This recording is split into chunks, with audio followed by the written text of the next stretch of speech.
Nakatira si Pita at ang kanyang ina sa iisang bahay, kasama ang kanyang tito at tita. Mahal na mahal ni Tito Bobby si Tita Margaret, at ito marahil ang dahilan kung bakit sobrang lapit niya sa kanila. Dahil ang pagmamahalan na ito ay hindi nakita ni Pita sa kanyang mga magulang na naghiwalay noong bata pa lamang siya. Sobrang masayahin ang kanilang extended family, lalo na kapag dumadalaw ang mga pinsan niya kina Tito Bobby at Tita Margaret. Subalit Mayo ngayong taon, bigla na lang pumanaw si Tito Bobby. Atake sa puso ang nakitang dahilan ng mga doktor. Ito ay kahit pa wala naman siyang iniindang karamdaman at malusog ang pangangatawan nito. Nanlumo ang buong pamilya sa pagpanaw niya. Subalit sa kanilang lahat, higit na nagluksa si Tita Margaret na hindi mapikil ang pag-iyak. Umabot na nga sa puntong nasanay na lamang si Pita sa hagulgol ng kanyang tita sa kalaliman ng gabi. Naisipan na rin ng mga anak ni Tita Margaret na humingi ng tulong sa eksperto para matulungan ang kanilang ina na matanggap at malampasan ang pagkawala ng kanyang asawa. Kaya nagulat na lang sila nang isang araw ay biglang lumabas sa kwarto si Tita Margaret na ubod tamis ang ngiti at sumabay sa kanila para mag-agahan.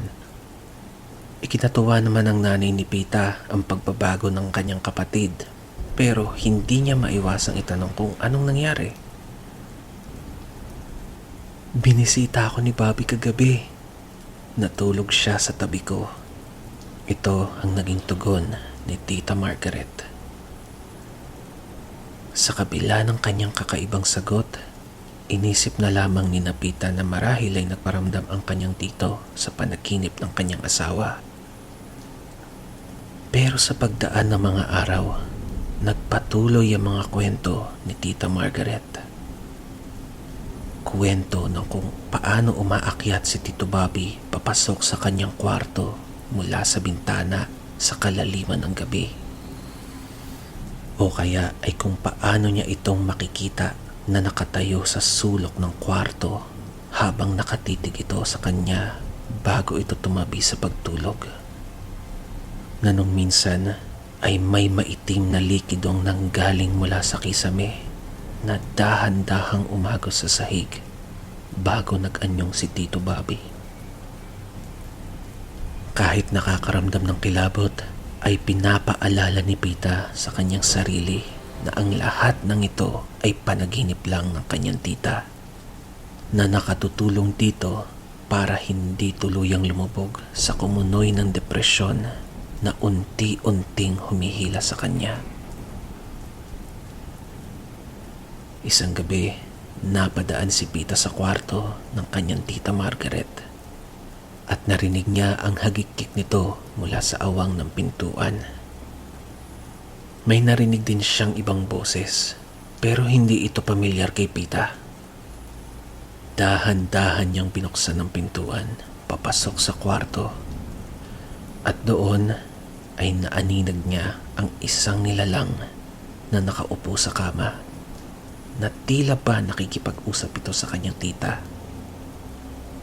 Hindi mailarawan ni Pita kung ano ang itsura ng kanyang nakita, pero dalawang bagay ang tiyak niya. Hindi ito tao, at lalong hindi ito ang kanyang Tito Bobby. Agad na binuksan ni Pita ang ilaw sa kwarto at kasabay ng pagliwanag ay ang tila ba usok na paglaho ng nilalang.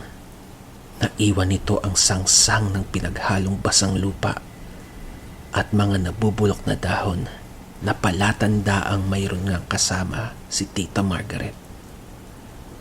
Ang kanyang tita na nakatitig sa kanya at abot tenga ang ngiti siyang tinanong. Nakita mo rin siya, di ba?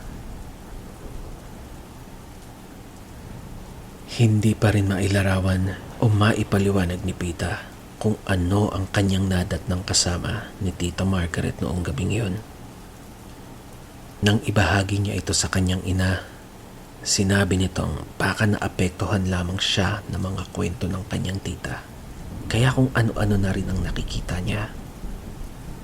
Nang banggitin naman niya ito sa mga pinsan niya, sinabi nilang mas maiging huwag na niyang gatungan ang imahinasyon ng kanilang ina. Umaasa pa rin sila na sana ay tumigil na ito sa pagkukwento ng mga kakatuwang bagay. At sa halip ay makahanap ito ng mas mabuting paraan para malagpasan ang kanyang kalungkutan. Hindi na alam ni Pita kung ano ang gagawin. Lalo pa na nito lang Agosto, napansin niyang buntis ang kanyang tita Margaret.